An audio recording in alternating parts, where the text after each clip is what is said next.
MCS Coca-Cola компани улсын төсөвт 91.1 тэрбум төгрөгийн татвар төвлөрүүлж, улсын хөгжил дэвшилт хувь нэмрээ оруулсан тул Монгол улсын 2025 оны топ 100 аж ахуйн нэгжийн 15 дугаар дэрэмтлэгдлээ. Энэ жил 25 жилийн ойн тохиож байгаа MCS Coca-Cola компани улсад төвлөрүүлсэн татвар шимтгэл бий болгож байгаа ажлын байр зэрэг үзүүлэлтээр топ 100 аж ахуйн нэгжийн нэгээр 2015 оноос хойш шалгарч байгаа юм.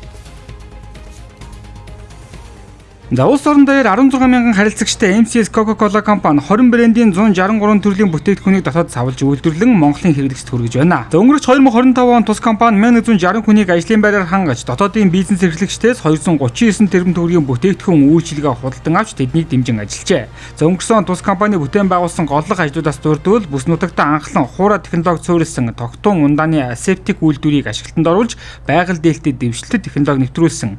За төр хувийн хөвшлийн түншилдээр Монголд анхудаа үйлдвэрийн цэвэрлсэн хаягдл усыг амгалан дуудааны станц төрөөмж төвсөд компани технологийн хэрэгцээнд дахин ашиглаж эхэлсэн юм а.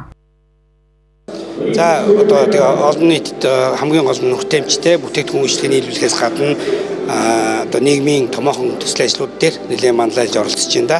Манай одоо амгалан байрлах үйлдвэр бол одоо emission free буюу дутаагүй үйлдвэрлэлийн одоо шилдэг үйлдвэр байгаа.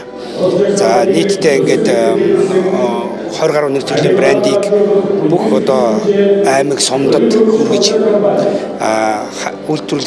үйлдвэрлэлийнхаа салбарт тэргүүлж байгаа манлайлж байгаа их таатай байна. Баярлалаа.